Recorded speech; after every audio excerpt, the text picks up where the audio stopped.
ညအချိန်မှာဆရာကစာမှုပွဲစာရွက်တွေစစ်နေစဉ်မကောင်းဆိုးဝါးဖုန်းထမ်းမှဖုန်းခေါ်ဆိုမှုတစ်ခုရရှိပြီးစိတ်ချောက်ချသွားပါတယ်။မနေ့ရောက်တော့ဆက်ဟာသူ့ဖုန်းကပြသပေးတဲ့မွေးနေ့ကိတ်ဟိုလိုဂရမ်ကိုမြင်ရပြီးအရန်ပျော်ရွှင်သွားပါတယ်။ကိတ်မီတိုင်တွေကိုမုတ်ပြီးဖုန်းရဲ့ထူးခြားတဲ့စွမ်းအားကိုသဘောကျနေပါတယ်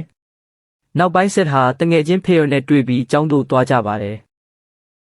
လမ်းမှာသူတို့နှစ်ယောက်ဖုန်းရဲ့ထူးရှယ်စွမ်းအားအကြောင်းဆွေးနွေးကြပြီးစိတ်ရဲ့မွေးနေ့မှာအပြစ်ပေးမခံကျင်တာကြောင့်ဆရာကိုဖုန်းရဲ့စွမ်းအားနဲ့ကင်တွယ်ဖို့ဆုံးဖြတ်ကြပါတယ်။ဖုန်းကကျောင်းတွင်ရေးမှုကိုဆက်သွယ်ပြီးစိတ်ရဲ့အတန်ကိုဆရာမတ်ဆိုရဲ့အတန်လိုပြောင်းပေးနိုင်ခဲ့ပါတယ်။အဲ့ဒီကြောင့်အပြစ်ပေးတာကိုဖျက်သိမ်းစေပြီးကျောင်းရဲ့အစားအစာကိုပါပိုကောင်းတဲ့မီနူးဖြစ်အောင်ပြောင်းခိုင်းနိုင်ခဲ့ပါတယ်။ဖုန်းရဲ့စွမ်းအားကိုသိလာတဲ့ဆက်ဟာပိုပြီးစိတ်လှုပ်ရှားလာပါတယ်။သူတို့နှစ်ယောက်စကိတ်ဆိုင်ကိုတွားပြီးသူတို့ကိုမလေးစားခဲ့တဲ့အယောင်သမားကိုဖုံးစွမ်းအားနဲ့လက်စားချေပါတယ်။အယောင်သမားကိုတရိษံအတန်တွေထွက်အောင်လုပ်စေပြီးဆိုင်အတွင်းပစ္စည်းတွေဖျက်ဆီးသွားအောင်ဖြစ်စေပါတယ်။ထို့နောက်သူတို့ပစ္စည်းအိမ်များစွာနဲ့ထွက်သွားကြပြီးအခုမှစပြီးသူတို့လှုပ်ချင်တာဘာမဆိုလုပ်နိုင်ပြီလို့ယုံကြည်လာပါတယ်။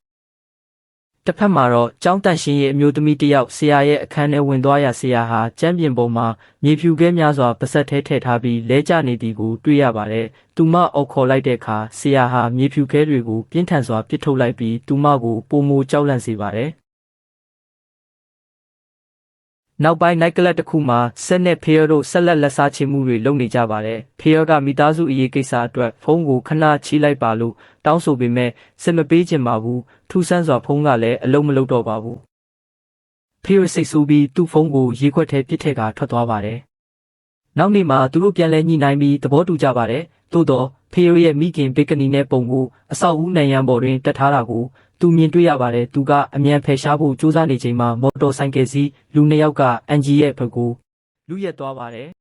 ။စနဲ့အန်ဂျီတို့စကိတ်ပုံနဲ့တခိုးတွေကိုလိုက်ကြပြီးဘာကျဲကလည်းကားနဲ့ကူညီလိုက်ပါတယ်။လမ်းပေါ်ရင်တွေကြောင့်သူတို့အန်ရနီးပါးကြုံတွေ့ရပြီးအချိန်ကြာသွားတာကြောင့်တခိုးတွေကိုမိမရဖြစ်သွားပါတယ်။ထို့ကြောင့်ဆက်ဟာအတွေ့တစ်ခုရပြီးဖြက်လန်းလေးကိုသုံးကာတခိုးတွေကိုဖမ်းဖို့ဆုံးဖြတ်လိုက်ပါတယ်